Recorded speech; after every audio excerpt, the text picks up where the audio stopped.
And we welcome you, those of you who have stuck around, another edition of Night Shift. This will be unique. Yep. I put the score up there because some of you may have tuned the game out early, as I could tell by some of the comments. I'm Eric Lopez, Andrew Gluchov. We watched every play of that. I'm not sure if that's worth bragging or not, but we did, sort of. Coming up, we will be talking about this game, what went wrong, which was plenty, among other things, ladies and gentlemen. And, of course, you can follow us on YouTube. Make sure you subscribe so you get a lot of our Black and Gold Banneret videos will be here. And we're going to get more content, exclusive content. Make sure you subscribe. Give us a thumbs up. I know that's not an easy thing to do on a night like this. And also, you can make sure you can follow us at UCF_Banneret. Like us there on Facebook. Follow us there. And, of course, there's our site, blackandgoldbanneret.com. We will get you your comments. Plenty of comments I already see. This is a record time for comments, which tells you that people want some answers, Mr. Gluchov. So I will throw the first question and then I might be in a fetal position like I was for the second half. So here's the question. Very simple. What the hell happened? What was that? Well, I mean, BYU is 3 days and 1 yard short of being undefeated. They're really good. You didn't get the benefit of a hometown team, and you're dealing with a team scorned. BYU feels very slighted that they got relegated down to Boca Raton, having to play a 6-3 UCF squad that wasn't ranked.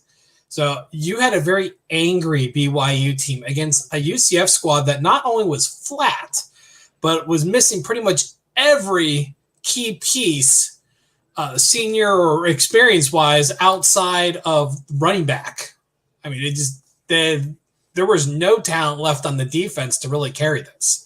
Well, I don't think anybody is shocked that the defense struggled against BYU. I don't think anybody's surprised. I think the thing that surprised people is how the offense struggled. I think, look, everybody was expecting this to be a shootout, an exciting game. Many of these sites had this bowl game as a top 5 bowl game of the year. It clearly didn't live up to that at all. And it looked like BYU wanted to be there, and it looked like UCF didn't want it to be there. Whether that's accurate or not, that's how it came off. BYU was ready from the get-go, and UCF, you mentioned flat, they struggled. They couldn't get anything going early on there. What did you see there from an execution standpoint? What went wrong on offense? Let's talk about that because I know we're going to have plenty of time about the defense. I think we've addressed that in previous episodes of the issues. They were shorthanded. We'll get to that. But the offense, I think some people are shocked by how bad they looked offensively tonight. Well, there was no rhythm. And one thing we've noticed with UCF is they struggle when they go from the deep game to the short game. And that's always been Dylan Gabriel's weakest spot is the short game. He's great when it comes to the deep passes, but once Jalen Robinson had that touchdown pass dropped, which was a gimme, he's thinking 6 before he ever had the ball, the error was gone and it never came back. It wasn't until midway in the fourth quarter, the game was decided that the team finally started, putting together a little bit.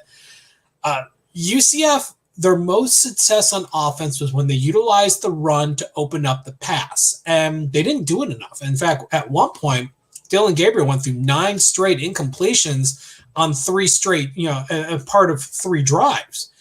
That doesn't work, and that just kills any possible chance of momentum, and BYU took advantage of it. They actually ran the same few plays over and over again, a very UCF-like idea of running. If you can't beat it, we're going to keep running it. Problem is, UCF's defense kept running the nickel package, which wasn't working. They losing Aaron Robinson, who can flex between defensive back and linebacker, essentially.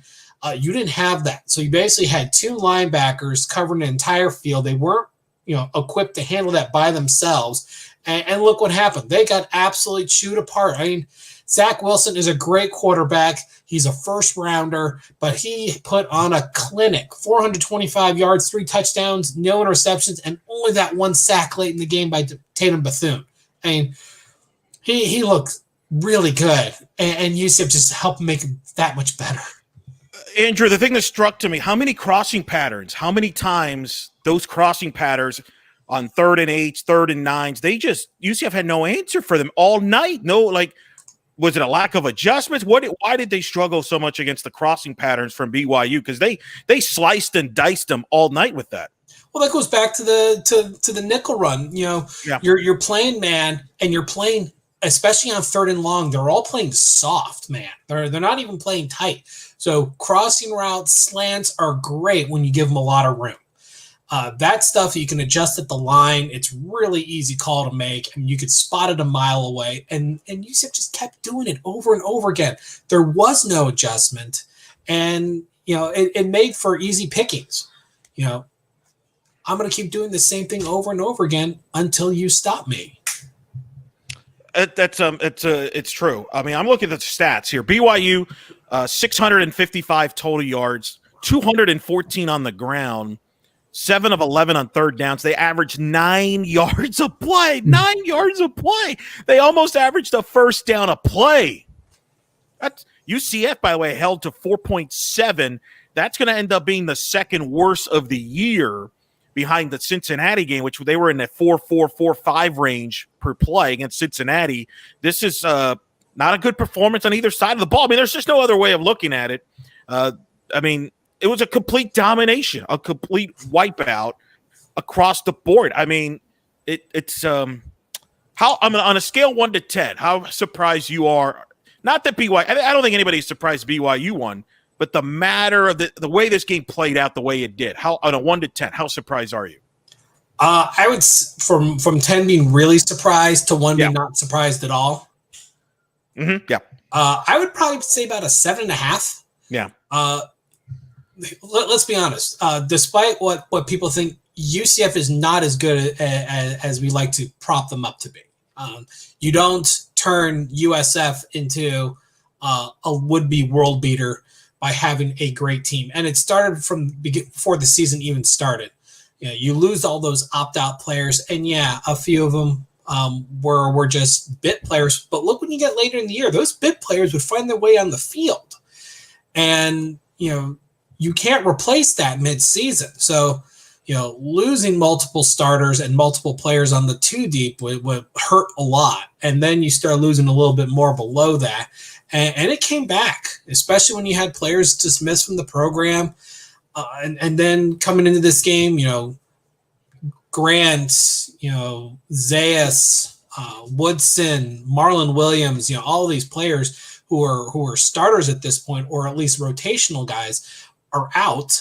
Now you're dipping even further into a cupboard that's getting rather empty at this point. I mean, let's be honest. Bowl games, unless you're playing for a championship, are exhibitions. And we've seen many times where seniors or for other reasons opt out of playing.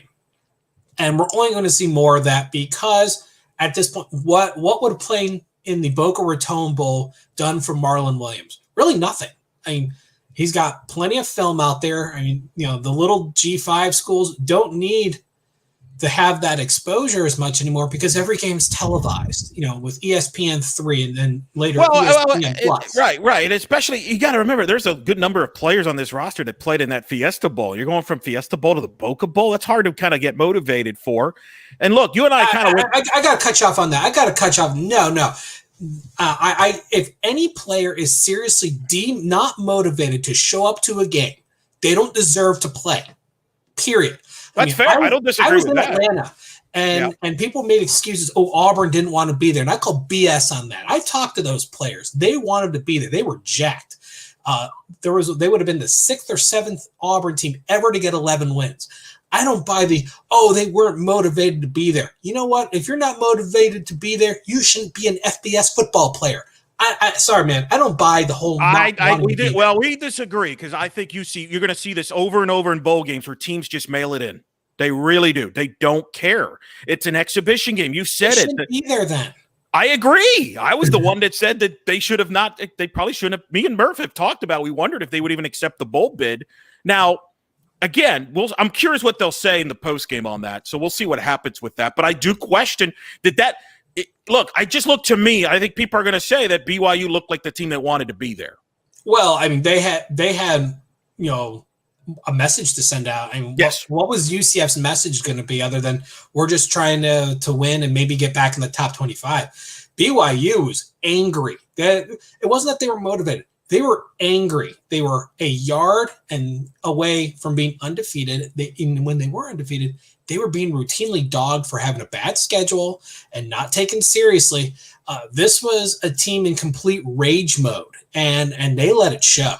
And UCF was just target practice at that point. I agree 100%. Maybe we'll meet on the middle ground on this. A lot of times bowl games is about matching emotions. BYU was ready, right? They were angry, like you said. UCF clearly didn't match that. I think we could agree on that. They clearly didn't match that.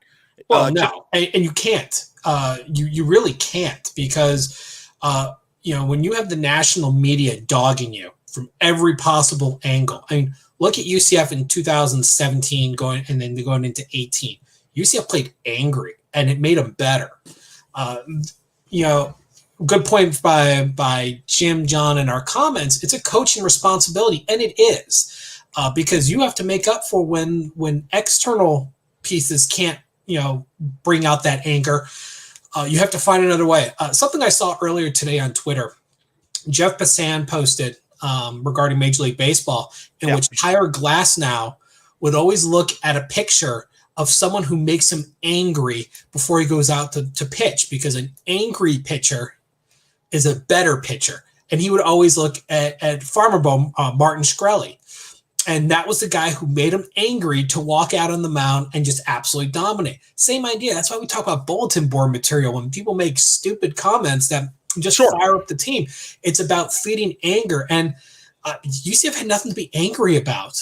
They if anything, they could be angry at themselves for letting games get away. But at this point, there was nothing externally that they could really use. And remember, they're 18 to 22-year-olds. They're not pro athletes. It's hard. They don't know how to whatever you want to call it, motivate, get angry, whatever you want to call it. That's not true. These are 18 and 20. That's still young adults.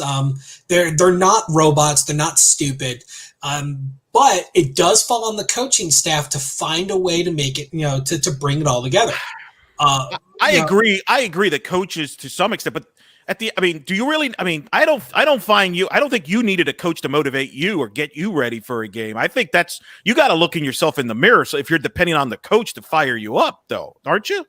Well, I mean, the coach's job, it's not about firing the individual up. The coach is about bringing it together and staying on task, because passion is a double-edged sword. I mean, it can cut you and it can cut someone else. Yeah. You can get, into a fight like we saw with the Appalachian State North Texas game, or it can really, keep you driven like BYU did. They played angry and it worked because they were able to stay focused on the same goal, which is where coaching staffs really come into play. Let's get some comments in here because there's a lot of them. You mentioned Jim John. He mentioned an interesting question. The thing I'm the most upset about is the fact that they kept Gabriel in this game for 4 quarters. Did you have an issue with that?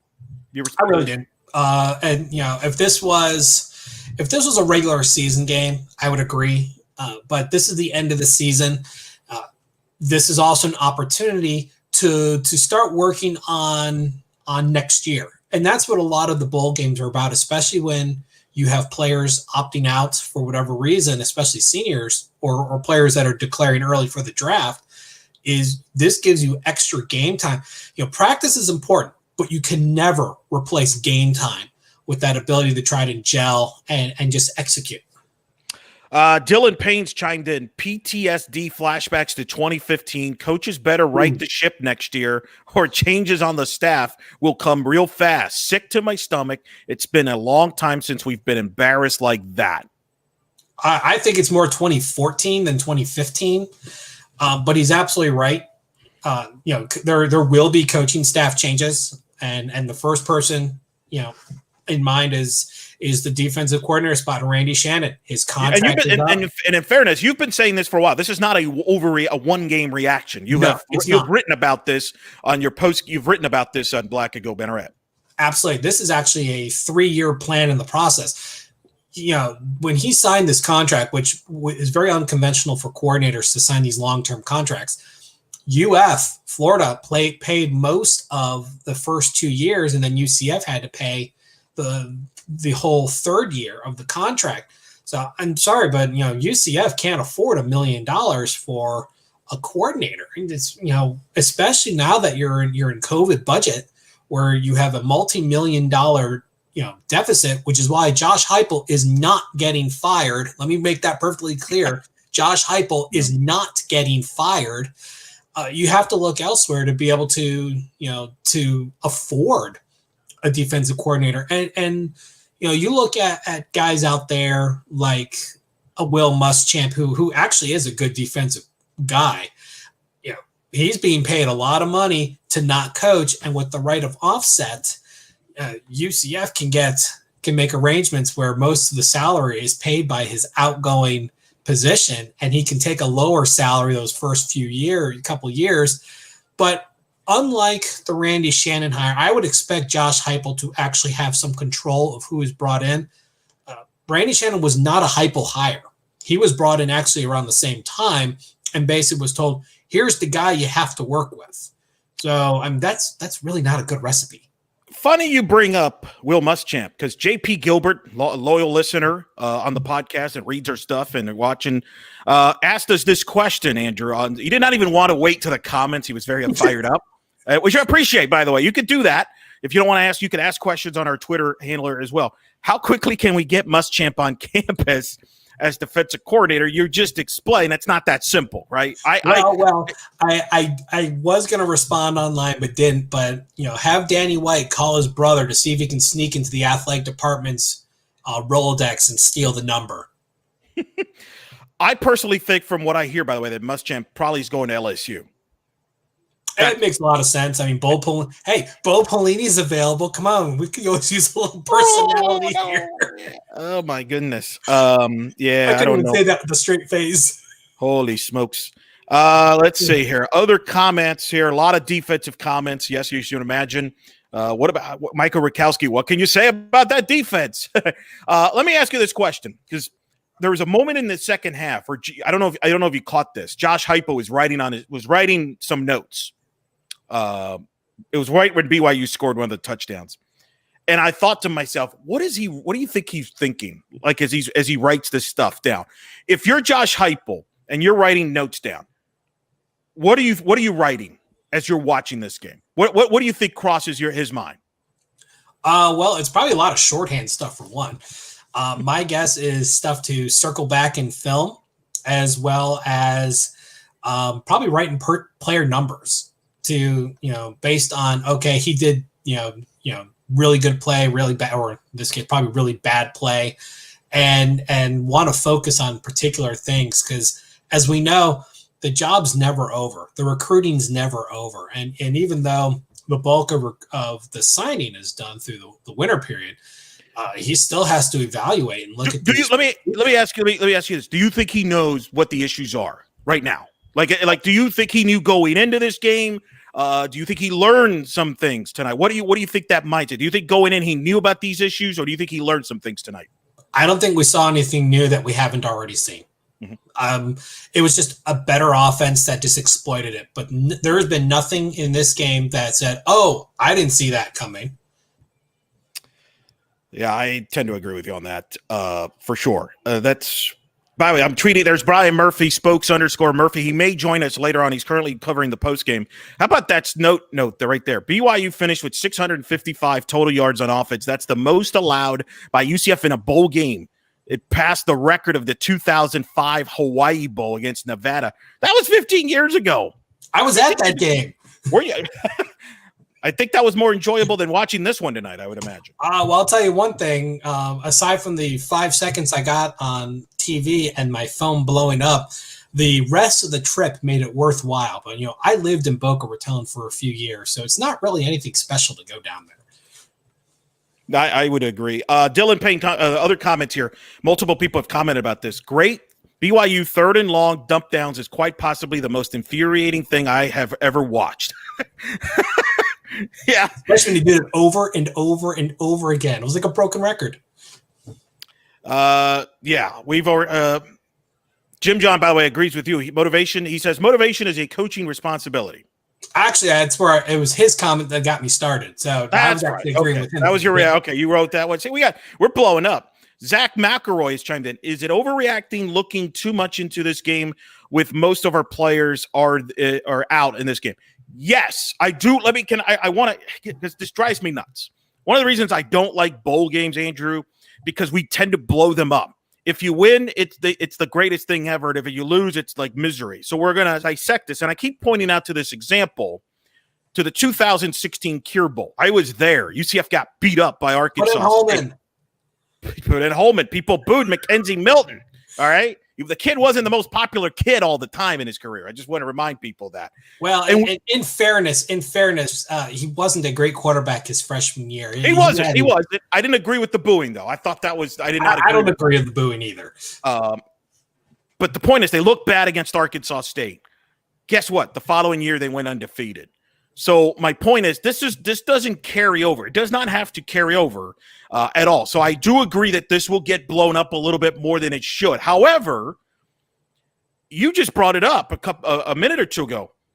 We saw things that we've seen all year. The defensive issues is nothing new. Yes, opt-outs, and yes, they're young and this or that, but there are some schematic issues that you have brought up. There are things to be addressed in the offseason, isn't there? Oh, well, of course there's things to be addressed. One is get rid of the freaking nickel defense. You can't run the nickel defense when you don't have the personnel to do it. And when you don't have Aaron Robinson who can double as a linebacker and a defensive back, thus he can flex the two, you're seeing what happened. You can't expect two linebackers like that to cover the entire field, which is why they were able to run those little drag routes constantly on 3rd and long and absolutely blow up 3rd and 13s into first downs. It's the defensive scheme never changed. It was a nickel defense the entire time. You can't tell me you don't have a third linebacker you could have put in, Jean-Baptiste or someone to help balance it out. I mean, it would have opened up a lot of avenues for UCF as far as flexibility, as well as when it comes to blitz packages and other things. I'm 3rd and long. Okay, the nickel can be used sometimes, but on every other down, all it does is basically, typecast you, and you can game plan for that. I think one of the things UCF is going to have to look into is a new base defense, and that'll come with a new coordinator. So let me ask you this: if I put you a piece of pie, how much of the percentage on the issues on the defense is scheme? How much of the percentage of the issue is talent or lack of talent? And how much of the issues is youth? In other words, lack of experience. And then I'll give you a fourth option, which could be, something else that maybe I'm missing here. Well, part of the problem is 2 and 3 are kind of wrapped together. So it could be all of the above. Well, lack of depth and lack of experience are really kind of one and the same in this case, because it was, in a college, on a college roster, you expect the bottom of your depth to be where your lack of experience is. And because of the opt-outs, well, then you tapped into it. To give a percentage, on the surface, I'd say it's equal parts, but it's really not. That would actually require a little more analysis to give you a more accurate. But we got a whole off season for it, although maybe not. Well, I would say a whole off season. The Banneret does not rest, and we have a pretty good basketball team to follow. You guys should check them out. Yes, men's basketball won today. Some people have commented, thank goodness for basketball. Correct. Men's basketball beat Cincinnati 75-70 today. We'll get to that later, and we'll definitely get into a lot of that on the podcast, but we're taking our medicine here. This is therapy. I was a fan of Frasier, Kelsey Grammer. You're a fan, Andrew? You ever watch Kelsey Grammer? I do remember watching the Cranes. Yes, and he always was a therapist, and he's like, I'm here to help, and that's what we're here for. We are here to help. There's a lot of upset people, mad, sad people, and we're here to help. That's why we're here. We're here to try to get us through this. Disappointed. Disappointed? Yeah. I'm disappointed. It's a powerful word. It's a good word.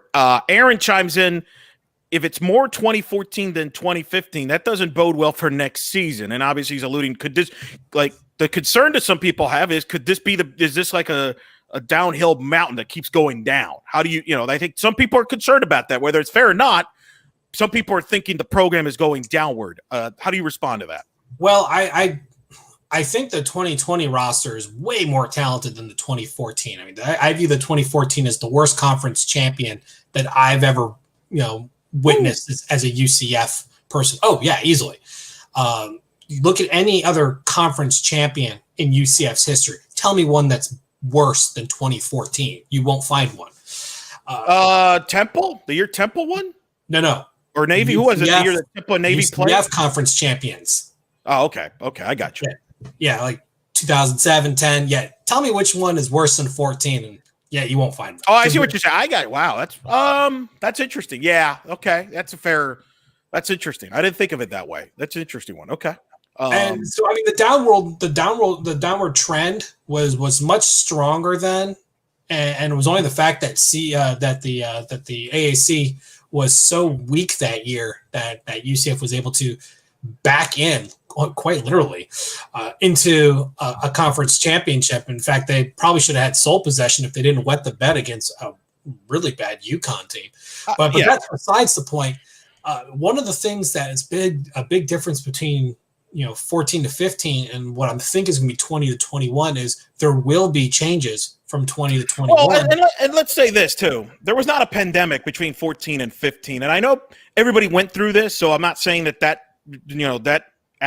an excuse, but it happened. There was subtraction of the roster. This was a unique circumstances. This team did not have a home field advantage like they normally do. I mean, there was a lot of stuff that people dealt with. Credit to the teams like Cincinnati that dealt with it, but they even had issues because they lost games.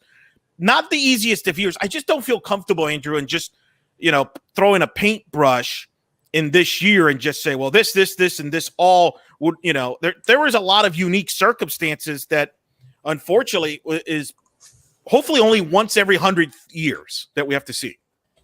Oh yeah, hopefully we won't have to see this again anytime soon. My sincere hope is in 6 to 8 months we'll be able to actually start seeing a change towards what we were used to. But it's going to take some time, and it may bleed into next season. But I think there's a much better grasp on things, and we're better equipped. We have an understanding, because remember, just a handful of months ago, we didn't think there was going to be any college football, and I'm still that's one of the parts where I'm very thankful. Yes, UCF got their collective butts handed to them tonight. However, I'm also very thankful for the fact that we even have this game to begin with. Look at poor UAB right now. The Gasparilla Bowl is canceled. They're conference champions and probably aren't playing at all unless someone else, bites it and bows out of a bowl game. I mean, that was one reason why I was very happy for UCF to get one early and out of the way, because something could have gone wrong and didn't. And give the UCF athletic program a lot of credit, top to bottom. So, they're the only school in Florida, the only school in the America that had no games postponed or canceled because of COVID, and especially the fact that it was never on. They never did anything wrong on their end, shows that they were doing it right, and you have to be really appreciative of that. Eric Edwards chimes in. One thing I'm excited to see in the coming weeks: who's in and who's out, who's moving on, what happened with Parker Boudreaux. It's time for some dang answers. I'm sure some of this will come out, whatever, right? But it's going to come out now that the season's done. Now, keep in mind, he doesn't talk much. He didn't say anything. No, but I mean, I think other people might talk or things like that. Now, keep in mind, it is the Christmas holiday, so we may not get immediate answers that maybe some are satisfied. And I could tell based on the comments, a lot of people want to know about Randy Shannon and how long he'll be here. And we'll see. I mean, I don't know. I mean, do you think he comes? You don't think he comes back? I think the question is, when we will know that officially. I don't know. And I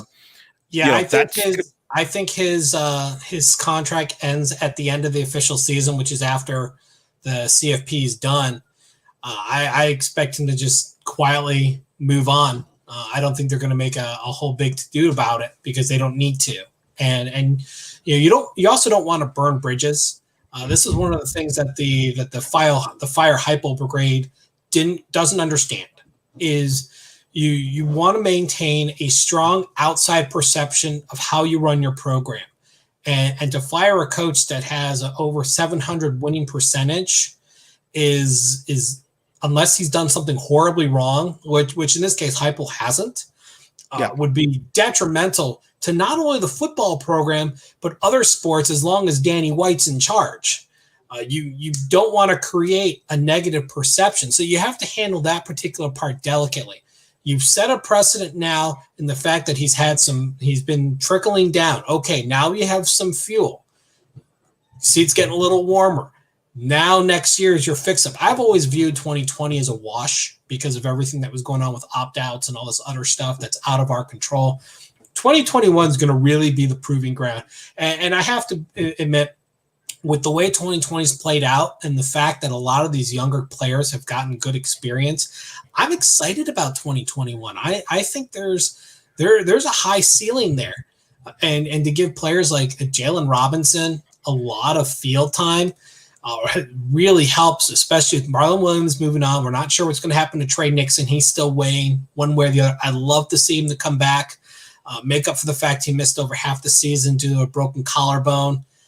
He really needs the extra time to work on his draft stock. It's low round at this point. He can maybe push it up 2-3 rounds with a good extra season underneath him. But a number of those older guys, they're moving on. Otis Anderson, he's moving on. Greg McCrae, I expect moving on. Aaron Robinson's gone. So the fact that you've got an extra game now where these younger players have experience. And you know what? Maybe a little butt kicking is good for the soul. That's what I'm saying. Sometimes this may not be the worst thing in the world. You could turn this into a positive. It creates a bitter feeling, and you don't want to feel that again. So, you take that, you store it, and you use that as motivation. Because remember what I said before about getting angry. Well, this is a great way to get angry. Remember how it felt to be humiliated on national TV in a bowl game where there was no other game going on but yours. And so people watch you get your tail kicked. Not a good feeling. Well, and I got news for them. They're going to probably watch that game over and over because I have a feeling ESPN is going to show that leading up to NFL draft coverage for Zach Wilson, who looked pretty darn good.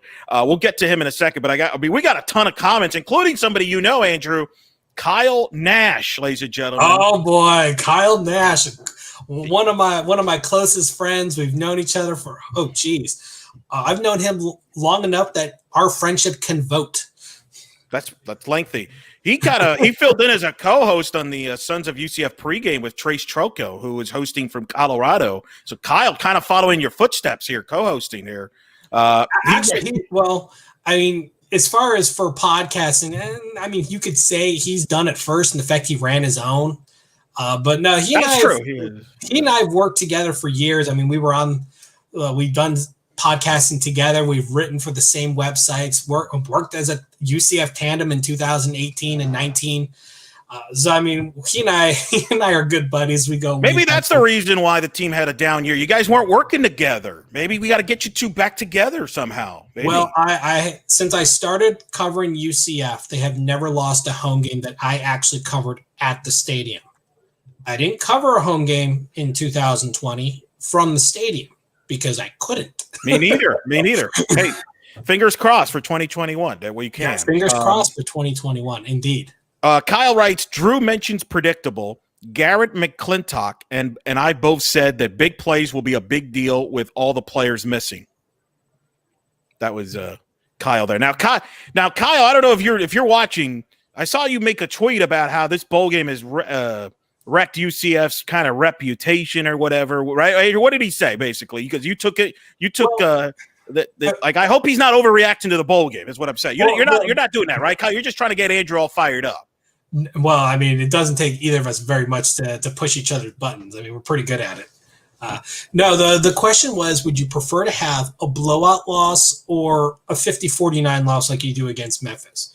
And he said the close loss. I choose the blowout loss. And his comment was that the blowout would hurt UCF's national perception and lead to them not being ranked the following year, to which I say that's all hogwash.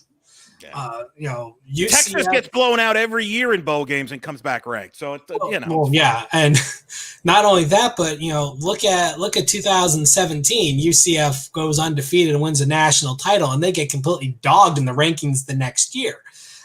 Going into 19, they get dogged even more, despite the fact that they only had one loss in 18. How many more times do we have to figure out that preseason polls don't matter? Like we've seen it. I mean, so I don't.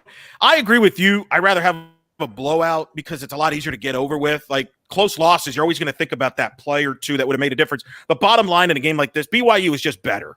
BYU is just better. They were a better team. They're hands down a better team. Better across the board. They had better talent. They had better talent that stuck around. Yeah, and you can't replace talent at a certain point. You can game plan all you want, but football's an 80% mental game. So you get that 80% done, but if you don't have the horses to do it, it doesn't matter. But I think UCF failed on both a mental aspect as well as a physical aspect. And I don't blame anyone for it. It's just the circumstance of lack of experience and youth, along with running the nickel defense again. Eric Edwards, did the team have too many fun activities this week leading to the bowl game? No. In fact, no. And that's not fair.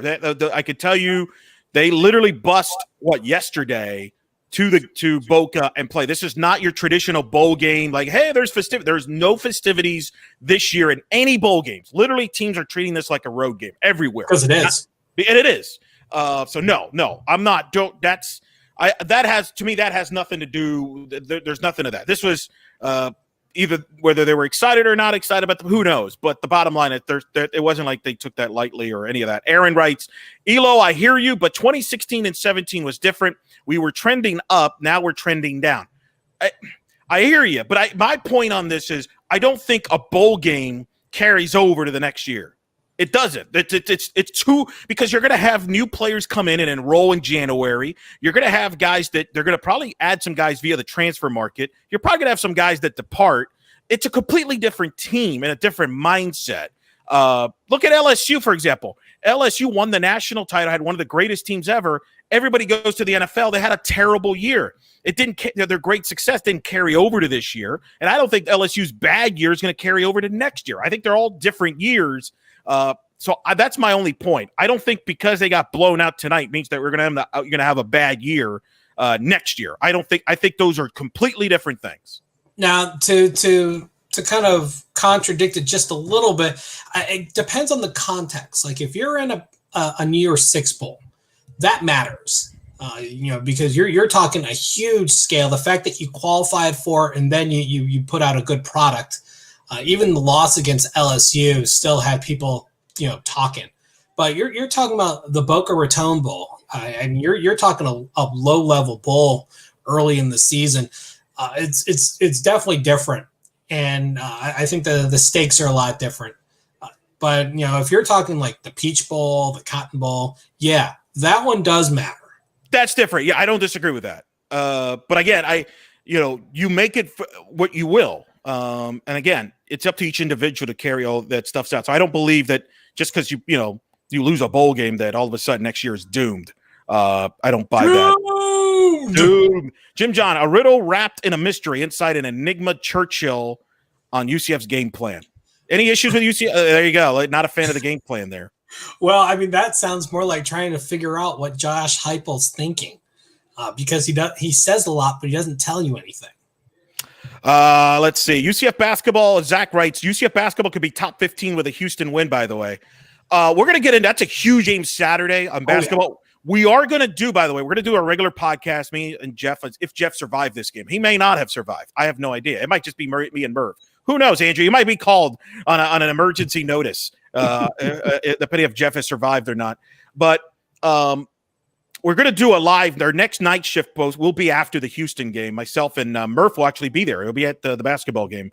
So that's a big game. That's a good win for basketball over Cincinnati. There was a positive today for those. So there's a lot to look forward to because that's a young, exciting basketball team, which we'll talk about later on. But that is a huge game. And top 15, I don't know, but it'll be exciting. I would say 15 to 20, maybe 21, 22 at the lower end. But a win over a top 10 Houston, yeah, you're going to be ranked, especially when you have one loss on the season. Yeah, you were thumped by Michigan, but Michigan was pretty good. Yeah. Let's see. Did Florida transfer Deontay Moore? Yes, dress. Did he dress? That's the question. I think he did, didn't he?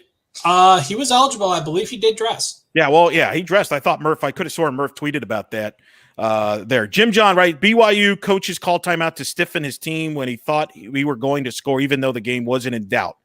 Yeah, people love to kind of overthink what these timeouts are about. That could be for a lot of different things. So sometimes it's a teaching moment. Sometimes it's just wrong personnel. I don't get caught up in that. Do you get caught up in that stuff? Like, hey, they're calling a timeout. They're showing something here. Well, I mean, you're as I said before, you're also planning for next year. So if you see young players doing something wrong, you want to fix it. You want to fix it now. Right. There's nothing wrong with that. And the job's never over. You're always, bowl games, unless you're playing for a championship, you're playing for next year. Or in the case of Zach Wilson, you're playing to display him for the NFL draft.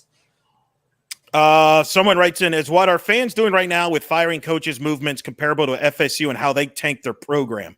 That's an example of what not to do, which is one reason why digging yourself deep into this financial hole by firing Heupel at this point is a terrible thing to do. That's correct. Yeah. Well, they hired Willie Taggart, and then they fired him not even at the end of the second year, and they're like $20 million in the hole. So you're right. You can't. This ain't pro sports. You're not. You can't be George Steinbrenner and fire guys 5 minutes. That doesn't work that way. No, it's one reason why Nebraska is still holding on to Scott Frost is because his buyout's ridiculous. It's over $20 million right now. Even they can't afford to just. Basically, that's sunk money. That's dead cash. And it's not even like salary cap like you would in pros. That's actual straight cash that they have to pay out. So, no, a lot of schools, I think, are going to start holding on to bad coaches a little bit longer. You would think. The SEC. Yeah, I was going to to say, unless you're in the SEC and you just scored a $300 million a year contract with ESPN, which is, more than the entire G5 put together. Yeah, that's correct. Danielle Christensen writes, worried about lack of Florida recruits this signing period, hoping they can make it up in the transfer portal. We addressed this last week on the podcast about the lack of Florida recruits in this current signing class. What's your thoughts on that? Big deal, little deal? What's your thoughts on that?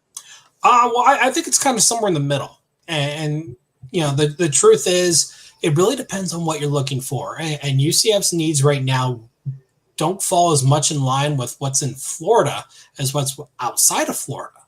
They had to address size, they had to address the defense, and if you're looking for speed, you want Florida, but if you want power, you sometimes have to look outside of it. Georgia, heading up towards Texas, maybe even California. We got a couple of quarterbacks out of Arizona over the last couple of years, going to that West Coast connection over there. It really depends on what you're looking for and what matches. And the thing is, with the portal, a lot, that's where you really target Florida guys, because you can sell the idea of come home, play in front of your family. They want to see you more often. Before, when they're 18-year-old, 17-year-old would-be freshmen looking, they get caught up in let's go to the blue chip program, the blue bloods. But then you ride the pine for a bit, you realize, okay, this isn't really what I wanted. And then the idea of coming home comes to mind, and that makes it very attractive. Not only that, but I always use this line, comparing UCF to a Florida or a Florida State. Do you want to be part of history, or do you want to write history? Let's see. Other comments. Hard to accept that Coastal Carolina is a better team than us. It happens. Tulane. Now you know. By the way, now you know how Power 5 teams feel with the UCF doing better than them. By the way, this is very. It's so funny. We're all so hypocritical. We get mad when the Power 5 team, you don't respect us, and then we don't respect the team when team in the Sun Belt's doing better than us. It's like it's all it is what it is. It's ups and downs in the sport. People are mad. People are mad about my Texas comment. Like, we're not Texas. Well, yeah. Here's my point. Polls don't matter. Wins do. If you win, it'll take care of itself. You know what's the most important thing? Win your conference. It doesn't matter where you're ranked. The only thing you can control is win your conference. Oh my God! Look who's here. Look who's here. It's Brian Murphy. He's already in the car. he couldn't even. He got out of that stadium quicker, like the UCF team. At least he showed up. Murph, how you doing? Oh, I'm shocked. I'm shocked that you guys are on minute 46 of talking about a game that was over at the 11-minute mark of the first quarter. You'd be surprised how many people really are interested in talking about this game, Murph. Okay. Come on, you know better than that. There's been a lot. All right, let's go. We have a responsibility to talk to people who have questions, and if that takes long, so be it. As I mentioned earlier in the pod in the show here, Murph, we're like Fraser Crane. We're here to help. We're here. Got the receding hairline for it. Thanks. That's correct. Murph. You had the honor, not the honor. You were there in person. You and I did this exciting Saturday night shift at midnight, talking about basketball win over Florida State. Here we are 3 days later, the complete opposite of that. With that, the platform is yours. Your thoughts? Well, Eric, I don't know what else to say other than it's not what you want. And this was a game that you knew it was going to be tough regardless. I mentioned this in the roundtable that we all contributed to for Friday. Or no, excuse me, what day is it? For Monday. For Monday, we contributed to the roundtable. And I said the thing I'm most concerned about is the absence of Aaron Robinson and the possible absence of Richie Grant and what that would do against a first-round quarterback like Zach Wilson. And so we go to this game, and we know Aaron Robinson's not here. And then we find out that, our fears are realized that Richie Grant's not here either. And then here comes your coin toss. And, your captain is Derek Gaines? You mean your other starting safety? And he's in sweats and sneakers? Oh, that caught everybody off guard, by the way. No one knew about that. Like, even UCF Sports Information was like, I don't know what to tell you. We don't know what's wrong with him. But so you were without Aaron Robinson, without Richie Grant, without Derek Gaines. You have freshman cornerbacks. And you're facing a first-round quarterback product with a bunch of really good wide receivers. We didn't really get to even see Gunnar Romney much tonight. I didn't hear him much. Isaac Rex was a great, did really well as I thought he would. But it's just, the defense was completely. It was no contest. It was no contest. The first drive of the game, they drive right down. I barely even saw the first drive because my computer was trying to connect to the internet. I had some guy from FAU doing IT on my laptop while the game was going on. So I missed the first drive. They scored a touchdown real quick. UCF goes 3 and out. They come back. They score another drive. They score another touchdown drive within 2 minutes. All of a sudden, within 4 minutes, it's 14-0. And I don't know. It feels like we should go home now. Like this game feels over. And yes, it was. It was definitely over. But Brian, let me chime in here. Guys, it's funny because the same thing that he had IT. I had problems like that during the Gasparilla Bowl, and by then it was already over too. I had issues during the Cure Bowl in the UCF game. Maybe it's a Florida Bowl thing. I don't know. But I think that's fine. I think people understand that on the defensive side of the ball. I think the shocking part is how bad the offense was. What happened there? So what happened there is that none of the receivers could get separation, and there's a couple of different things. One, UCF was not great running the ball, but this is a really good run defense. And I don't think UCF knew. I'm pretty sure UCF knew that it couldn't win the game running the ball.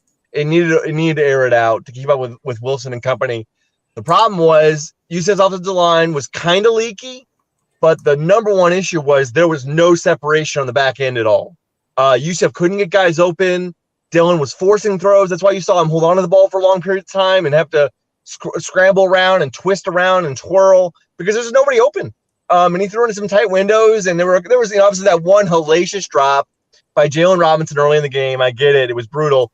Other than that, there were not many windows for him. The back of that defense had that UCF receiving core locked down, absolutely locked down, and it stymied the entire offense. What did Josh Heupel have to say after the game? Well, you know him. He's just a barrel of insight and emotion. So not a whole lot. He said, obviously, this is not what they expected. They did not anticipate this. But I think the one thing he said that maybe we'll remember is that he said, we can't forget about this. Like, this isn't a loss that UCF will, they have the 24-hour rule. There's none of that here. And he goes, we need to remember this for the entire offseason up until kickoff of next season. That is actually one of the more aggressive responses that Josh has given all year. So, there's that, but he's not going to really give you X's and O's about what went wrong. He'll say, we just didn't play well enough. We didn't play well enough in the 3 phases, complementary football. So, it is what it is. People want answers from Heupel, and they're never going to get them because he doesn't want to talk to us. And we don't know why Derek Gaines didn't play in this game. He was here, obviously, but didn't play. We don't know why. So, but what I think we'll see. Also, I'm kind of skeptical. I always hate the notion of momentum after a bowl win or loss.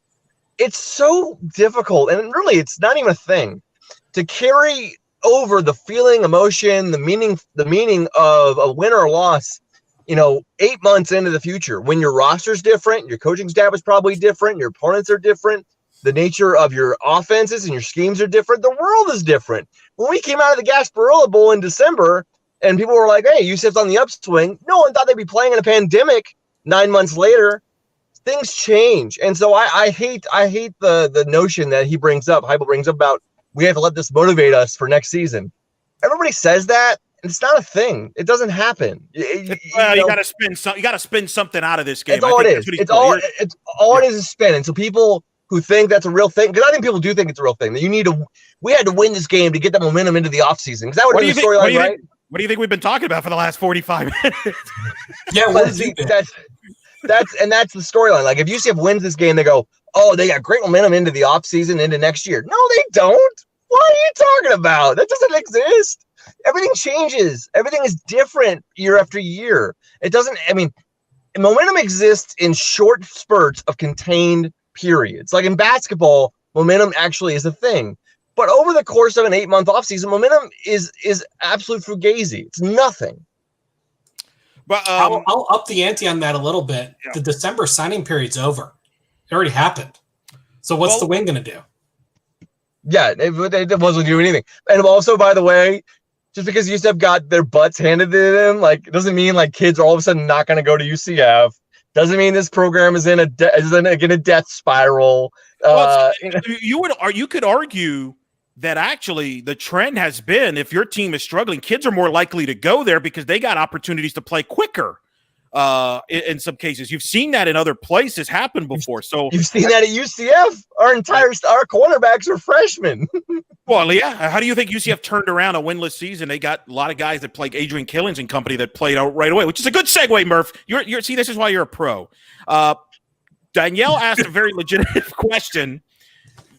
You might have already covered this, but where was Bentavious tonight? I want you to reset. Tell us of the players you knew that that weren't going to play, didn't play, and then it's a very legitimate question. I don't remember seeing Bentavious play at all. Had a couple carries. Did he? Okay, thank you. I'm glad you paid. I'm glad somebody paid attention. I didn't. Why would I? It's a blowout. But reset for everybody who didn't play and kind of overall the roster. You mentioned obviously at the top at the secondary spot, but obviously you didn't have Richie Grant, who, oh, by the way, is a Jim Thorpe finalist. Booyah. First ever in pro. That's kind of a loss. Yeah. It's kind of hard. It kind of hurts when you lose your team leading defensive player and best DB against a quarterback who's going to be drafted by the Jaguars in, possibly a few months. Look, I don't think the Jags are that smart. I want to talk about Zach Wilson in a bit, but to get back to the guys who didn't play, we knew Marlon Williams wasn't going to play. He had already said goodbye. We knew Aaron Robinson wasn't going to play. He had already signed with an agency last week. We had gotten the idea that Stefan Zayas and Landon Woodson, the two defensive ends, would not play. Zayas didn't play at USF, and Woodson didn't play. Or actually, Woodson played at USF, but then we heard from Shane Burnham, the defensive line coach this week, that both players were nicked up. And that's the most injury divulging information you're going to find from UCF coaching staff. Really, Shane Burnham should be handing out injury reports instead of Josh Heupel if he's going to tell us that. So we knew those guys were unlikely to play, and then they weren't out there for warmups. And then, and really, you had those four, and then the Derek Gaines thing kind of it threw everyone for a loop of oh, he's not playing? Really? So that was the big one. I know because I know Richie hadn't said he's out.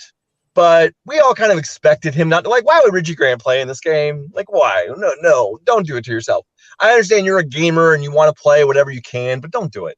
The Derek Gaines one hurt not because he's your best player, because it really takes away your depth at safety. And so now UCF was playing Jermaine McMillan, who was kind of a backup safety all year, and John Powell making his first career start at safety, mixing in Dylan Lester. You had Devon Wilson at nickelback, and then Devon Wilson gets ejected in the first half for targeting. Oh, it was bad. It was bad. Sounds like you had a good time. Yeah. I will tell you what. Uh-oh. I have never laughed so hard during a football game. It got the press box was very loose after the first 10 minutes or so because we all sort of knew how things were going. We knew that nothing was going to change. Like this game wasn't going to have a drastic 180 to it. And it was pretty loose up in that press box. It sounds to me like some Jacksonville Jaguar games I've covered in the past, when Blake was playing and things weren't going well and everybody had some interesting comments in the press box. Right, Murph? I mean, it was one of those, wasn't it, where there was a lot of sarcastic comments. Very sarcastic, a little acerbic, things you probably wouldn't want to say publicly. That's the one positive. When it's a blowout, you got to entertain yourself somehow. We were very entertained from about 7:15 on. It was pretty entertaining. Oh my goodness. People have been asking about the team being flat, low energy. Where do you fall under that? You and I, let me ask you, because Andrew's been, we've talked about should this team have played in this bowl game? You and I were kind of surprised they decided to play in a bowl game. Mistake to play in this bowl game? Do you believe they were motivated to play in this bowl game? BYU clearly was. What do you make of all that? Because that's been a lot of chatter, obviously, tonight. UCF was not motivated. That's why they lost. No one else has ever come up with that explanation ever before. That's why they lost. They weren't motivated. Said no other team ever in recent memory of a bowl game. Look, UCF played in this game because they wanted to play again. Like, that's the only reason why Josh Heupel and the staff, I feel like I'm way too close. Josh Heupel and the staff really wanted to play. The players wanted to play, and they let them have the opportunity to play. I mean, they found a game for them to play before Christmas, which was crucial, in states. They didn't have to travel. They found a good opponent because the ACC opted out. A lot of ACC programs opted out. So they're really a great matchup and a good bowl game, and gave them an opportunity to just get more reps and also spend more time together, right? I think the kids had a lot of fun this week. People were getting harsh on them on Twitter saying, oh, they were snowball fighting and they weren't really gearing up for the game and whatever. Like, shut up. Screw off. Literally, these guys have been stuff in regular bowl seasons. I mean, these guys have been playing in a pandemic for 4 months. It's been really difficult for these kids. This is supposed to be the most social time of your life, one of the most social times of your life as a college kid. Murph, we want that Boca Bowl trophy back in our campus. That's what we wanted. We wanted that Boca Bowl trophy. Come on. So anyway, you played a game. That's why they played it, because they wanted to. Josh Heupel did mention after the game that he was a little concerned about the layoff and how much effect it would have on them. But boy, that does not seem like 2020 hindsight comment. Like, they had they had just as long of a layoff. They had a longer layoff for the Peach Bowl, or they had a longer layoff for the Fiesta Bowl. Or, I mean, it's just, it's all very, it's coach speak. Yeah, I'm shocked. I'm absolutely shocked that Heupel would. Well, that's a go-to move. If your team struggles after 30, 40 days off in a bowl game, that's your go-to move right there. Right. I mean, that's I wouldn't say they were flat because they had no time off, or they had too much time off, or I would say they got out-coached, out-game planned, and just were beaten by a much better team. Better offense, better defense, better in all three phases. Oh, my God, I'm doing it now. Nice job, Coach. I know. And so this team lost. Defensive coordinator? No. I mean, they're not gonna pay me $1 million either. So no, I don't want to. I don't want half that amount. They lost to a better team. What can you do? All right, you wanted to bring up Zach Wilson. Let's talk about Zach Wilson. We haven't had a chance to bring him up because I'll give you credit, Brian, for this. You were one of the people that was on the Justin Herbert bandwagon for the Giants to tank a year before Justin Herbert even went to the NFL draft. So you're probably one of the few people that's not surprised that Justin Herbert's doing very well in the NFL. That's my point. Well, I'm giving you credit. You know, you did. Not a lot of people were on that. There were a lot of questions, cynical Herbert people. So here's my question to you first, Brian. Then Andrew, I want you to respond as I spit for some reason. Zach Wilson, your thoughts on him since you got to see him up close in person. Can he make a push for the number 2 quarterback taken in this draft? Mel Kiper has him 14th on his board. You know, we all know Trevor Lawrence is number 1. That's a lock. Put it in cement. You know, Justin Fields is the favorite from Ohio State to be the 2nd quarterback. You got Lance from North Dakota State. Some people are going to throw Kyle Trask's name in there, or even Mac Jones. But Zach Wilson, your thoughts on him, seeing him in person. Are you sold on him at the next level? I'm not a draft Nick. It's really hard for me to understand what I'm watching when I do watch college, because all these guys, even Trevor Lawrence, is playing against 80% of guys he will not see at the next level. He will not see them. And so he's playing against guys who are just not in his class. And so, and same with Zach Wilson, he's playing against guys who are just not in his league. So it's really hard for me to gauge college talent to pro talent. By the way, it's hard for NFL teams to do that too. That's why people keep missing on quarterbacks.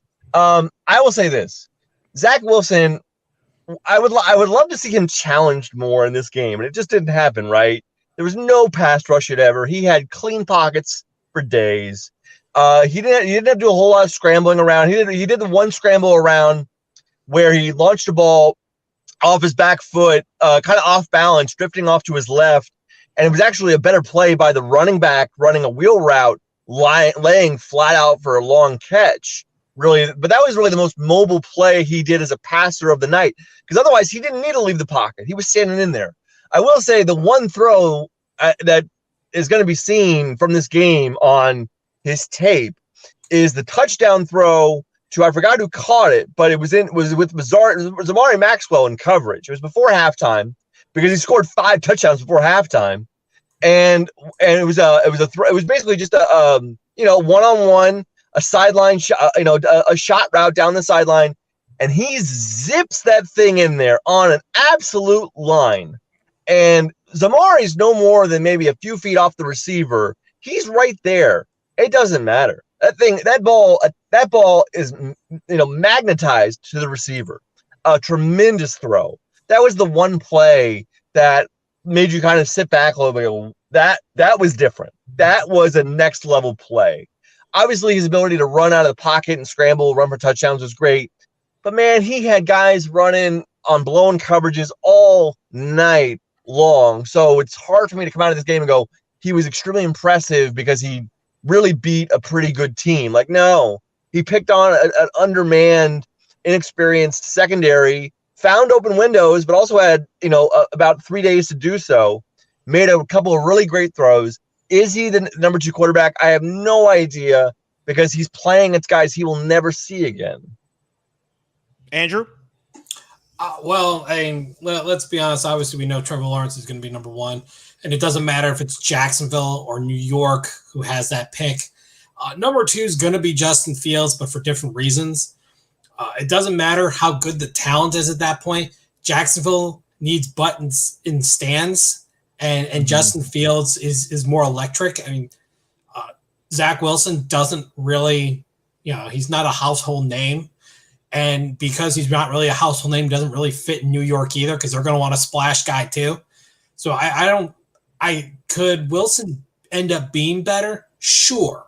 But is he better right now? I actually don't think so. I think one of his problems, and it was not exploited because there was no pass rush, is he holds on the ball too long. And if you have a good pass rush like the NFL does, you could run into some trouble by holding on to the ball for too long. What happened with that was one of Blake Bortles' problems, is he held on the ball too long, and he took a lot of hits for it. But I like him. He needs work. He still needs a lot of work. I don't think he's canned ready for the NFL. I think he needs a little bit of seasoning. But then again, the guy I actually was a big fan of coming out of the big QB class from a couple of years ago was Josh Allen. I actually wish Cleveland drafted him, to be honest. I was a very anti-Rosen fan. I was not a Darnold fan. I was always a Josh Allen fan. He was very unassuming. It's one of the reasons I like Trey Lance. Very unassuming, has the intangible pieces, but yeah, it needs a little bit of polish to get to the next level. I think Zach Wilson could be that guy too, but he needs work.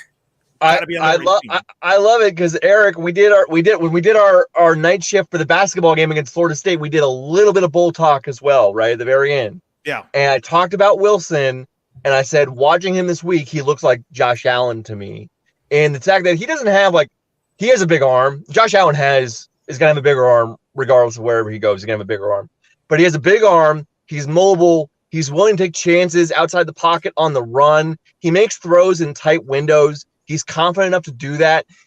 Obviously Allen's a little bulkier in size, a little taller as well, but 6'3", this kid's got plenty of size. And I think just the moxie that you see him play with outside the pocket, his ability to throw off plane from a lot of different angles. Again, you didn't see it much tonight because he didn't have to run, but he does remind me of a Josh Allen guy. Maybe a guy who shouldn't start right away, needs a couple of years. If he starts right away, it's going to be rough, but once you get that fully formed product that he can be, he can be a total NFL starter. Now, I do want to make a comment because it's been pointed out, Jacksonville does have the number 1 spot for now. If New York Jets can screw it up, so can the Jacksonville Jaguars.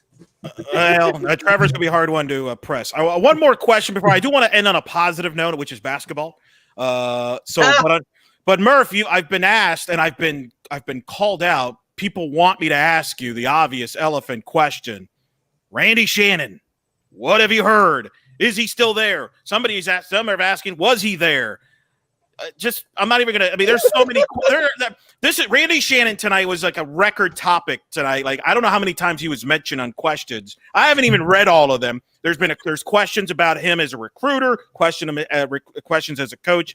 Just tell us, what do you think happens here? When do you think we'll know something here? When do we get, either way? What do you expect to happen here now in the next couple weeks? Yeah, I mean, something will happen soon, I'm sure. Randy's an easy target, right? But Randy's not the reason why they lost this game. They lost this game because they ran out of defensive backs. They were playing third-string nickel backs and third-string safeties, and freshman corners. Like, what do you want? I don't expect Randy Shannon to be back. That's more of a financial thing than a performance thing. Again, they're not going to pay him probably what he wants, especially not coming off a pandemic. So there'll be a change. There will be a change, I imagine. And we'll hear about it. I imagine we have to hear about it pretty soon. Before the end of, right? Before the end, certainly before mid-January or so. You got to hear about it pretty soon because then you're ramping up in the next month and a half for spring ball and stuff like that. So, but I don't know. I mean, Randy Shannon is just, I think he's a good coordinator. People are now somebody just had an aneurysm because I said that. Because he does good things with the players he's got, but they ran out of players, man. They ran out of players, not just the opt-outs that they've been dealing with also, and then the guys who got kicked off the team mid-year.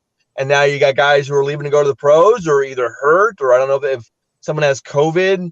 Everyone, they ran out of so many guys. And to face this offense, they could have had 3 months to prepare. It wouldn't have mattered. This was a better team overall through and through on each side of the ball.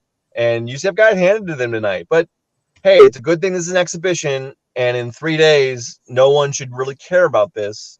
Please settle down.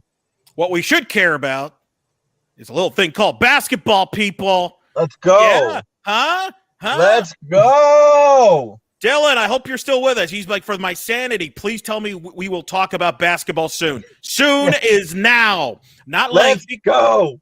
Although Brian really has nothing else to do in Boca tonight, right? Do we? I mean, I think this parking garage is open all night, so we're good. We're good. I just dig it. We're not gonna go home. I'll just lay back here. Wait, no, now it's getting dark. Now it's getting dark. That didn't work. You were this really isn't working. No, this that's not bit good didn't work. Cinema. That's not good cinema visual there. I know you didn't get to watch much of it because you were busy working, but basketball beat Cincinnati 75-70. I'll have a recap on this. It'll be up on the site on Wednesday. I'm sure we're gonna go more in depth on the podcast, so make sure you listen to the podcast. But we're going to give you – I want to end on a good note. I don't like ending on negatives. This is a positive. This is a basketball team that found a way to win today against Cincinnati. Brandon Mayhem is freaking awesome. And we needed like 25 and 10. And Isaiah Adams scored 13 of his 15 in the second half. The kid's got a post-up game, Murph. He's got a post-up game. As a freshman. As a freshman. And, we have Coach Dawkins's post-game thoughts on our YouTube page as well. Obviously, some things to clean up, but gosh darn it, I'm trying to keep it so I don't curse. 3-1, man, and you've got a game on Saturday against number 6 Houston. That's a big game, man. This is exciting. I can't wait. It's gonna be fun. I don't know what else to say right now. I feel like we're still in the euphoria cloud that was Florida State, and it just sort of carried over to Cincinnati. And yes, today was a tougher game. They really had a battle today. They pulled away late. Unfortunately I didn't get to see a lot of it because I was trying to get ready to go to the game, and then I was driving, and then I was watching the field. I did see a little bit of the second half. I saw the stats. UCF did not do a very good job rebounding, but it didn't matter they didn't hit their free throws either. I blame you people. Why did you all bring it up? As soon as I saw graphics about how this team, and Jeff mentioned it, hey, this is the top free throw shooting team in the country, I'm like, no, why? That's it. We're done for. And all is right in the world again. They can't hit. Yeah. Well, what's amazing is without all those, regarding all those rebounds, I think UCF still had more second chance points than Cincinnati, even though they had like 4 or 5 fewer offensive rebounds. They had like 8 turnovers, and Cincinnati had like 19. Yeah, 15 in the first half. 15 of those in the first half. Yeah, UCF's ball security has been really good. And again, this has been good for two games now. And again, you credit some of that with Darius Perry, but also you just feel like guys are just playing better overall, making smarter passes. Brandon Mayhem is playing at a conference of the year level right now. Conference of the year level. Remember, it's a young roster. Yeah. Outside of Perry and Mahan, and there's one other whose name just is falling off my tongue right now. There's only 3 seniors on the team. Yeah. After that, you've got juniors and downs. I mean, this team it's not, last year was kind of like an in-between team where there was a lot of transients. Now you have the real UCF basketball team that's going to be here for a little bit. It's incredible. Yeah, I think what we talked about a lot after the FSU game is how that game doesn't mean just more. It doesn't mean it's not all about just one game. That's about the next 2 or 3 years, because you saw the burgeoning talents of Isaiah Adams and Darren Green, obviously. Aaron wants you, Murph, to do your favorite thing, which is speculate. I know you love that. So here's Aaron's question to you, specifically to you, Murph. He's a fan of yours. For everyone, or I guess all of us, we are included in this, Andrew, but nonetheless, for everyone, when Adams graduates from UCF, what does he look like? Where will he rank in history? Will he go pro? Speculate, Murph. That's your favorite activity. I hate this. I hate this question. This question is awful. The person who asked it is no better.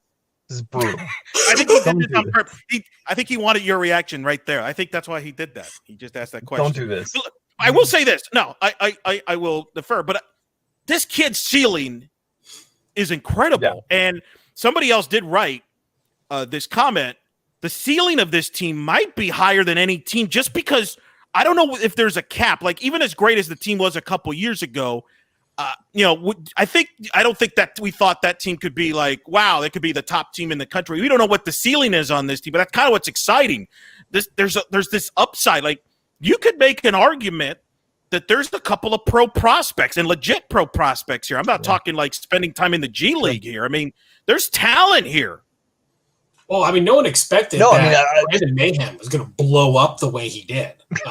He has been one of the most welcome surprises in college basketball altogether. And he's putting, aside from, Adams, who's just a highlight reel, Mahan is really putting people on notice. It's been amazing. Yeah. It's surprising to me because last year he was very much a streaky player. And now it just seems like he has taken that next step really out of nowhere from, really good, kind of hot and cold reserve player to alpha male, scorer, rebounder, defender, all 3 levels of the floor. Like, the way his game is really not changed, but just evolved and strengthened is incredible to me. Obviously, Adams has an NBA body. CJ Walker, we know he's got NBA prospects. So yeah, definitely they've got NBA talent on their roster. I don't know where going back to the initial conceit of the foolishness that was sent my way. Adams is going to be great. I'm just so hesitant to put so much on a kid after just 4 games and 2 starts in college. Can we give us some time, and can we give us some space to build this team's awesome after 2 games. No. He's getting parking garage. Oh no, the parking garage affecting the technology here. Murph, garage is shutting you down here. You're barely on. You're barely on. You're sounding like R2D2 right now. I'm gonna reconnect. Much better. There you go. No, you were better right there. You were better right now. You have to hold your phone like this, particularly over here, not here or here, but over here. I will defend the Fox viewing positions. There you go. I will defend the fans in this. We've never had a freshman that people have been this excited about. We don't know what to do. We're not Kentucky. We're not Duke. We're not used to this. What are we supposed to do? You know, they all saying, well, act like you've been there before. No, we haven't. We've never had a freshman this excited. I'm sorry, with respect to Jermaine and Taco and BJ, they weren't this good as a freshman. They weren't this heralded as freshmen. You know, I mean, Taco coming in was a gimmick. You know, and I think BJ was the runner-up, Mr. Florida. Yeah, I think in his class. But and Saturday's going to be a huge test. It's going to be the best team UCF has faced so far, which includes when you even add in Florida State. It's the best team UCF has faced when they see Houston here on Saturday. It'll be great. It'll be a fantastic game. We'll see what happens. And as I wrote on my recap, if you haven't seen it yet, it'll there. Houston, ranked 6, will be the highest ranked team to play at Additional Financial Arena in that history of the arena. So that includes CFE, like you're not just talking about Additional Financial. The building, whatever you want to call it. Insert building name. Insert building name. What's the over? I think Sampson. This could be such a big game that Calvin Sampson might actually take off the jacket and the tie in the warm-ups.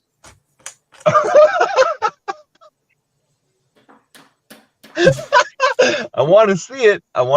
You're going to get to see it. Hopefully you get to see it. So, look, there's excitement. And TJ Walker, people have asked about concerns about his offensive game. Yes, he's struggling. But, man, when you see what he did, getting the ball half court, go to the basket, and just throwing that ball down, to watch that play. When he has a head of steam, has a head of steam, he can get by guys. That is his offense right now. His offense is fast break, driving as quick as possible. When he has to work in the half court, it's not going to go. He's raw still. I mean, there's no doubt about it. He's just raw. That's what's exciting. That's what's exciting. That's what I mean. Like the ceiling. Like who knows what the ceiling is? I think CJ's best basketball is ahead of him. He's young. You know. I mean, that's what's so exciting. You know, and the 3 guys. They have found 3 guys. Murph. This is not Adams, Mahan, and Green. They scored, I think, 52 out of the 75 points. The second game in a row. Wow. It seems we may have to come up with a nickname for them. Maybe they're Lethal Weapon 3 or something. Let's work on something. Murph, feel free to throw. If they keep wow, people not a fan of the Lethal Weapon series, evidently. I mean, it's like, you're getting towards dad joke quality stuff there. Yeah, come on. No. I'm not the mover. We'll workshop something. And see what happens. But no, it's entertaining. And CJ Walker defensively is already an impact player. He's a huge impact player defensively. Yes. Oh yeah. And Darren Green, kind of offensive game. You know, he's a street. He's energy. He's think of Chad Brown with a lot more upside and potential. You know, a lot of energy, a lot of movement, great defense. Is always very hard nosed, but energy that's not controlled, and it just goes everywhere. It's a fun team to watch, right? Like we love the 2019 team. I don't want to make it sound like they weren't fun to watch, but Murph, you and I saw that 19 team. I mean, there were times where that team kind of like, I don't know. Like there was that night in Memphis where they got blown out and things like that where you kind of shook. And look, this team is going to have a bad night or two, but man, I mean, there's just – I don't know. This team goes up and down the court more than that team did, partly because, Taco, you couldn't run with Taco as much. This team can run. and they got some athletes. And, I thought Mobley, who started today, was effective, kind of, making the extra pass, the intangibles. Dre Fuller, his box score doesn't look great, but the impact he has on the game goes beyond the box score. This is just an exciting team, and I hope people, to your point, we just focus on this team and the women's team for that matter, because they're off to a good start, and not dwell on this bowl game or what's going to, I think this is an exciting thing that we're seeing on the basketball court. I hope people appreciate that. And it's a big fun game on Saturday. It's the measuring stick. The Houston is the measuring stick of the American. And I think we'll know where we stand. And if they can win that game, they're going to be ranked top 25 and the buzz will explode nationally. Yeah. Oh, if they win that game, I don't know. I might lose my voice. We'll do a night shift after the game, and we're going to go nuts, Eric. We're going to lose our mind. He's going to sound like this. Yeah. But no, I thought this team was always going to be good defensively because of their versatility, their length with guys like Adams and CJ Walker, Dre Fuller. But now those guys, like certainly Adams, and when you got Adams and Darren Green and Brandon Mahan offensively, and then guys like Fuller and Walker, defensively, it's a really well-rounded team that's versatile, positionless, inside, outside, it works. Sean Mobley's a good passer. Everybody kind of does their job well. Like Dre Fuller knows what his job is. His job is usually to be a perimeter defender and really lock down backcourt guards. And Sean Mobley's job is to to set them up into good offense, pass out of the post, pass out outside the 15-foot line, and to set them up well. And then, the other guys are running and gunning and driving. And CJ Walker's kind of inside, deflecting and misdirecting shots. It's a really good team right now. And we'll see how good they are on Saturday, certainly. And I don't know. Even if they play well, it'll be encouraging. You just want to see them play well at this point. They're ahead of schedule. Murph, they're ahead of schedule. If you would have told me they're 3-1, I know the schedule got kind of tweaked before the season, but I never thought they would be 3-1 with wins over Florida State and Auburn to work with going into the Houston game. We talked about how 2-2 would have been great. Yeah, I mean that would have been great, but 3-1. Yeah, that was not expected at all. No, it's a resume. You got people nationally talking about them, and like I said, this is going to be a big game on Saturday. It's a huge game with a lot of fun to see where they measure up against the measuring stick in Houston. A great exposure for the league, and we'll see what happens. And I'm glad to see people are talking about it. Like Dylan writes, Mobley is the ultimate glue guy. I love his defense and how he cuts off the ball handler on screens. That's a good point, Murphy. Right? Like Mobley, he's another one. We cannot judge him on the box score, right? You have to watch the game. That you have to watch the game to watch guys like him and Dre Fuller to appreciate what they bring to the table. Yeah, he's not a great scorer. Dre Fuller is not going to be dependent upon for a large amount of points, but they do really good things on other aspects of the game. Dre Fuller's a really good defender. Sean Mobley's a really good passer. They pass. Yeah. Yes. Both of them. I feel bad for all the Coach Dawkins can't recruit folks. They're becoming less and less. A little less there, few there. So that's going to be exciting, folks. We're going to have a lot on our podcast. We're going to go more in depth on the basketball. Big win over the Florida State. If you watched our YouTube page, we had a night shift, me and Murph at midnight. We went over that game, but we're going to go more into that in the podcast. We'll obviously follow the football situation as well as the women's team. They beat Tulsa over the weekend. But UCF Houston, Murph's going to be there for the Houston game. We'll probably do a post-game, another night shift. That'll be our next night shift following the Houston game because that's a huge, huge game on that. Sure. I want to leave last note, I promise. Richie Grant, Jim Thorpe finalist. I know that it's a bad, football. People are mad about the football, but let's take a moment to appreciate Richie Grant. Jim Thorpe finalist. No UCF player has ever been a finalist for that kind of an award. Scott, individual right. Like Mackenzie Milton, Dante, and Kevin were top 10 Heisman. I'm talking about major award. He's up for this first. And think about this, guys. UCF, with a great tradition they've had in the secondary, they've produced a lot of talent to the NFL. And Richie is the first guy to get honored with the Jim Thorpe Finalist Award. We'll find out in about a week whether he wins it or not. Regardless, your thoughts, Brian, first on Richie Grant and this honor. This is pretty special stuff. This is and a guy who's well deserved. I think it even took Richie by surprise today, right? Like he said on Twitter, like it looked like he was taken aback by what happened. It's a tremendous honor and really the capstone of a fantastic career. A 3-time first-team all-conference player, and now a Jim Thorpe finalist in last season. Eric, you're going to have to figure out where you're going to put him on your next edition of UCF's best male athletes, because he's in there. He's skyrocketing right now. Yeah. Like, I mean, he could be in the conversation for best defensive back. It's crazy. I mean, he has to be in the conversation, right? Like, wow. He has to be. I mean, look at the credentials, and he's going to play in that NFL, right?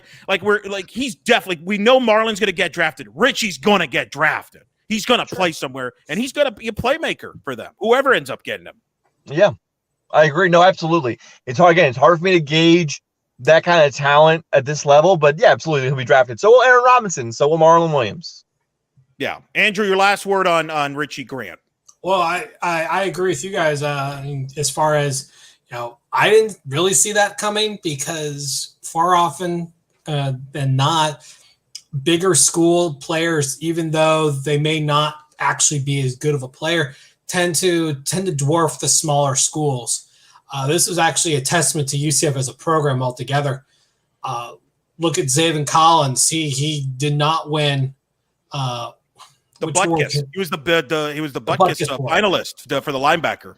Yeah, and isn't winning it. He's coming in second, which I thought was a travesty, because that guy is more machine than man, kind of like Darth Vader.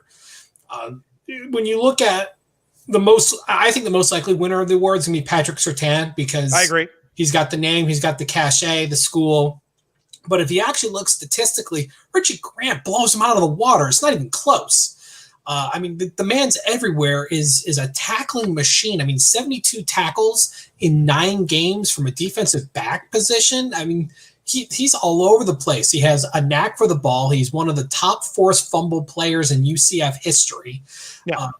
Gets tackles for losses. He had almost as many tackles for losses last year that Patrick Surtain has had for his entire career. I think it's 4 to 4.5.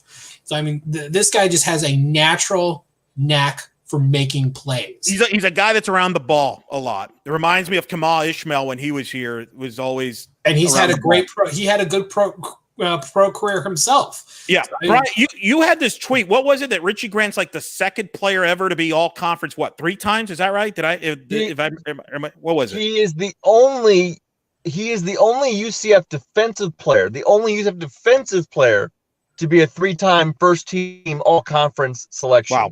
There have only been 2 players in UCF history who have been 3-time first-team all-conference selections. The other one was Joe Burnett from 2005-2008, but he was first-team all-conference for both defense and punt return and kick return. Yeah, he did it 4 times. Yeah, and he was obviously his numbers. He's been honored, obviously, and he's probably going to get into the UCF Athletic Hall of Fame whenever that returns. I'm shocked he's not already in. How is he not already in? That's a long story. They space that stuff out. Yeah, they space it out. It takes like 7 to 10 years, and but he's going to get there at some point, maybe the next class, probably. But hey, man, salute to Richie Grant. It's been a pleasure to watch, and I'm real. That was exciting news, and I just wanted to mention that because I wanted to lend for him on that. That's incredible, and a really fun guy, a great talker, very open and honest, and also think about what he had to deal with this year in that secondary, freshman corners, and then Antoine Collier gets kicked off the team. So he's basically working with a new safety. I mean, Derek Gaines has been here for a while, but you're basically working with a full new back 4. Obviously, Aaron Robinson's been here too, but a lot of new parts there. He held that thing together. He really held that thing together. He was the leader. He was the leader of the team. He was the guy in the team breakdown huddle, getting guys pumped before the kickoff every game, except for today when it was Tremont Moore's brash. So, but every game that was the guy. It was Richie.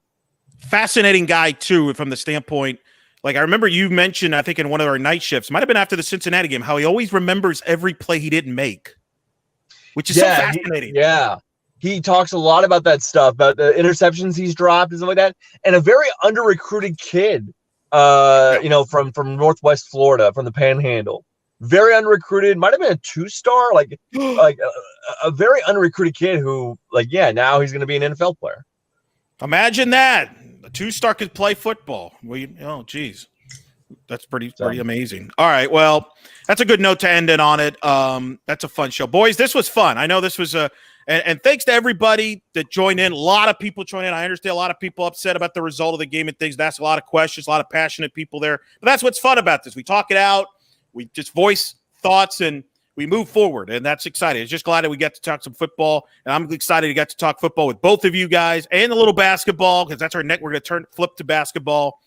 This was a lot of fun. Murph, great work. I appreciate you sticking with us here. I know you have, it's Boca Raton, Florida. If it was a normal year, you wouldn't even, you probably have plans, but unfortunately it's 2020, so you don't, but nobody does. You shouldn't anyway. No. You shouldn't have plans, but that's right. You shouldn't have. What can we expect from you coming in the coming days? You'll be on our podcast and Houston game, right? That's where your focus will be on? Yeah, going into Saturday against Kelvin Sampson and Caleb Mills and the transfer from Kansas whose name is blanking, who I'm blanking on right now. But yeah, it's going to be a lot of fun on Saturday. And Andrew, you've got your of course knee-jerk reaction to this football game. You've done it all year long. It's been great, and you got one coming up here. Your last knee-jerk of the season. Well, I mean, if we can always do stuff for basketball. I mean, last one for football. Maybe we're going to be aiming towards postmortems for the season, reviewing 2020, looking towards 2021. I'm sure the whole team's going to get involved with that. Obviously, basketball is a thing, and we're going to be switching gears towards that. It's exciting time. The world doesn't end when football ends. Stay tuned for more. Stay tuned. And by the way, I think the last word should be, don't worry, this game really doesn't matter. I thought you were going to sing the song "Don't Worry, Be Happy" from like the '80s there, or something. Okay, just making sure to sing. If we all end up singing, we'll have no viewers ever again. True. Correct. So let's just end it on that. Make sure you follow us on Twitter right there, UCF_Banneret. Make sure you subscribe to this YouTube page. We're going to have content like this throughout the season, even football off-season news when that happens. Basketball, me and Murph will do one after the Houston game on Saturday. We're going to have some women's hoops there as well, and a bunch of other stuff. Andrew will be popping in. Rumors have it he might even pop in at a basketball game. We'll see. Nope. We'll just kind of leave it down low there, but it should be a lot of fun. Make sure you subscribe, give us a thumbs up there, so you get all the notifications on our YouTube. Make sure you follow us at UCF_Banneret. Make sure you go to blackandgoldbanneret.com. We'll have all the coverage of UCF's win over Cincinnati and this bowl game loss right there. And, of course, that's where you'll see our podcast. Make sure you subscribe to our podcast wherever you listen to your podcast devices. You listen to our podcast. That guy Murph over there with his hat, he's going to be on there. I will be on. Jeff may be on if he's alive, if he survived. Is he okay? I mean, maybe not. I don't know. Jeff is now reading UCF hate columns. Jeff is a weird cat, man. He's just weird. He was going to come on with us, but we thought that may not be good. Maybe he'll be back on the podcast. We'd be going from a rated G, PG show to like an NC-17 with the stuff. Well, I mean, everybody knows I'm cool with that, but like Jeff will get all belligerent and talk about how this loss is like derailing the program and people are going to have takes like that. It's not anything. Yeah. So look for that on the podcast, perhaps. I don't know. Who knows? Yeah. And then there's our Facebook page. Like us there at Black and Gold Banneret as well. So a tremendous stuff, boys. Brian, great work from Boca. Great tweets. Make sure you follow Murph and as well as Andrew. Great tweets, man. Hey, all year long you were telling us who's playing, who's not playing. You did more than the UCF coaching staff has. And on that note, I don't know. We still don't know what Parker Boudreaux went. Somebody asked about that. You'll find out next year. Maybe. Yes. Well, maybe tomorrow night if he shows up at AEW. Who never know? You never know. All right, boys. For Andrew and for Brian and Boca, I'm Eric. We hope you've enjoyed this edition of Night Shift as we recap the Boca Bowl. Good night and charge on. We'll hear you at the Black and Gold Banneret podcast. We'll look for that on blackandgoldbanneret.com, and we'll see you Saturday for our next edition of Night Shift for UCF and Houston basketball. Till then, good night.